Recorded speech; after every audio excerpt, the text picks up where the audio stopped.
السلام علیکم ورحمۃ اللہ وبرکاتہ۔ فجر کی چھوٹی ہوئی نماز پڑھنے کا صحیح وقت کیا ہونا چاہیے؟ یعنی آج آپ جماعت میں لیٹ پہنچے یا پھر آنکھ ہی لیٹ کھلی، نماز کا وقت ہی نکل گیا، تو اب یہ جو فجر کی نماز چھوٹ گئی، اس کے پڑھنے کا صحیح وقت کیا ہے؟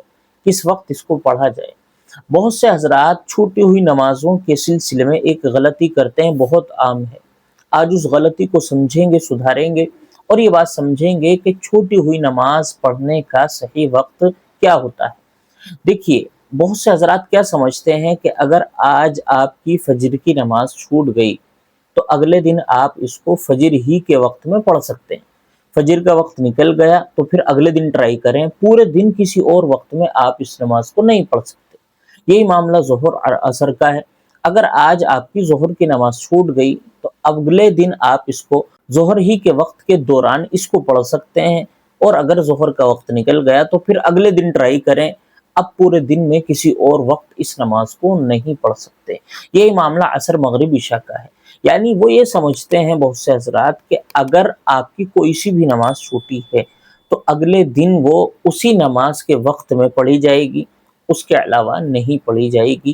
یہ بات سمجھتے ہیں، یہ بات غلط ہے، یہ غلط مسئلہ لوگوں نے سمجھا ہوا۔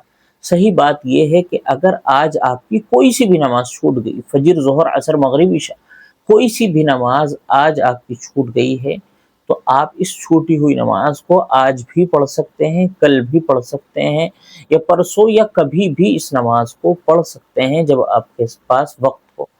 اور پڑھنے کا صحیح وقت کیا ہے؟ صحیح وقت یہ ہے کہ آپ ان چھوٹی ہوئی نمازوں کو 3 وقتوں کے علاوہ پورے دن میں کبھی بھی پڑھ سکتے ہیں۔ 3 وقت بہت مشہور ہیں۔ نمبر 1 طلوع آفتاب، یعنی جس وقت سورج نکل رہا ہو۔ اسی طرح دوسرا نمبر غروب آفتاب، یعنی جب سورج ڈوب رہا ہو، یعنی مغرب سے کچھ وقت پہلے۔ اسی طرح ایک مشہور وقت ہے جس کو استواء شمس کہا جاتا ہے، لیکن لوگ اس کو زوال کے وقت کے نام سے جانتے ہیں۔ تو ان 3 وقتوں کے علاوہ سورج نکلتے وقت، سورج ڈوبتے وقت اور زوال کے وقت، ان 3 وقتوں کے علاوہ آپ ان چھوٹی ہوئی نمازوں کو کبھی بھی پڑھ سکتے ہیں۔ مثال کے طور پر آج آپ کی فجر کی نماز چھوٹ گئی اور وقت بھی نکل گیا، تو طلوع آفتاب کے وقت، سورج نکل جانے کے بعد جب اشراق کا وقت شروع ہو جاتا ہے، اس وقت سے لے کر آپ ظہر کے وقت یا زوال کے علاوہ غروب آفتاب کے علاوہ اس نماز کو آپ کبھی بھی پڑھ سکتے ہیں۔ اور اسی طرح آج آپ کی ظہر کی نماز نکل گئی تو ضروری نہیں ہے کہ اگلے دن اس کو ظہر ہی کے دوران میں پڑھا جائے، ظہر کا جو وقت ہے اسی میں پڑھا جائے۔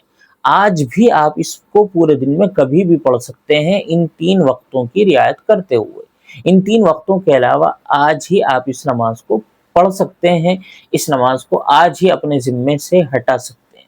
جو لوگوں نے یہ سمجھا ہوا ہے، یہ بات غلط ہے کہ جو نماز چھوٹی ہے وہ اگلے دن اسی نماز کے وقت پڑھی جائے گی، یہ بات غلط ہے۔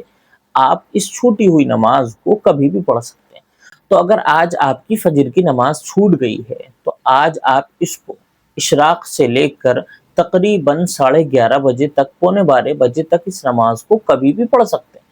11:30، 11:45 کے بعد اس نماز کو نہیں، کسی بھی نماز کو پڑھنے سے بچا جائے، کیونکہ پورے سال میں یہی وقت ہوتا ہے جن میں زوال کا وقت آتا ہے۔ کبھی 11:45 بجے ہے، کبھی 11:50 پہ ہے، 11:55 پہ ہے، کبھی بالکل 12 بجے ہے، کبھی 12 بجے ہے، کبھی 12:05 پہ ہے، کبھی 12:10 پہ ہے۔ تو یہ زوال کا جو وقت ہے وہ گھٹتا بڑھتا رہتا ہے دن، مہینے اور موسم کے اعتبار سے۔ تو آپ زوال کے وقت سے پہلے اس فجر کی نماز کو پڑھ سکتے ہیں، یا پھر زوال کے بعد آپ اس نماز کو پڑھ سکتے ہیں، پورے دن میں کبھی بھی پڑھ سکتے ہیں۔ ضروری نہیں ہے کہ اگلے دن فجر ہی کے وقت میں اس نماز کو پڑھا جائے۔ جو لوگوں نے مسئلہ سمجھا ہوا ہے غلط ہے، اس کو سدھارنے کی کوشش کی جائے۔ السلام علیکم ورحمۃ اللہ وبرکاتہ۔